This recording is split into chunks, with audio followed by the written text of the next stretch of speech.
Секој ден плакам на гробот, на детето. Секој ден. На дете што загина. Штип продолжува да жали една година од пожарот во Кочани. 16 март 2025 година останува датум кој според анкетираните граѓани од терен тешко ќе се избрише од сеќавањата. Една година подоцна, болката и спомените за загубените животи се уште силно присутни меѓу граѓаните.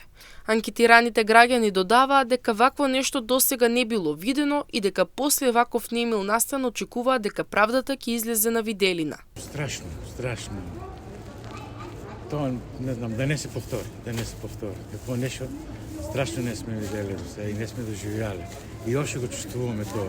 И покрише од тоа мина една година, още ни тежек, доста се заскриваме.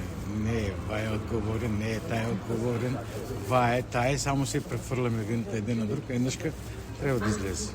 После толку страшно, страутно, какво треба да излезе. Секој ден плакам на гробот, на детето. Секој ден. На дете што загина. Плакам секој, ја имам супруга почината учителка и кога застанам, му дам почици поклонува. Тоа е многу ми е жал. Уште додека не умрат, ќе ми биде жал. Јас сум побожен човек, ако сум учител, ама ја го карам Господ малку. Зашто мене нека ме земе, јас сум и живија и добри и лоши работи, така да младите да бидат живи и здрави, да дочекат мои години и повеќе од мои. Тоа веќе да не се случи никако. Правда, јас тие ќе ги облесам, ако сум побожен. Тие што прават такви работи, што ги лажат младите, они се млади, они се лажат, мене не може да ми излажат. Што значи тоа у толку голем простор да бидат млади едни со други? Утрото 16 март е датум кој ќе остане во сеќавањата на многумина.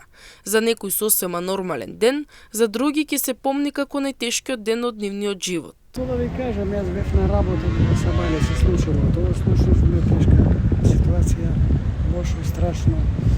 Сочувствувам до загинатите и да се опорават живите, да одговараат за тоа. Ужас. Имам укочени роднини, звонам по телефон да видам дали се случило нешто на нашите деца. Добро, вика се уред. За другите ми е многу крив. Тај ден беше најтежок во животот. Колку да ти кажам, немам зборов. Јас сакам да дојде до правдата, ама институциите не знам што ќе направат.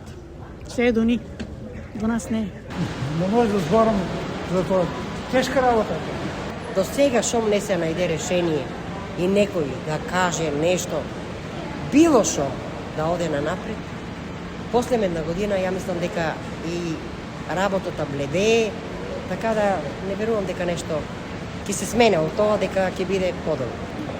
Ние што гледаме на телевизија што се случува, страшно, а не па тамо тие што са били. Жив да гореш, може ли да биде добро? Не може. Тоа е. Покрај различните гледишта и покрај различните ставови, граѓаните се согласни во едно. Тие бараат правда.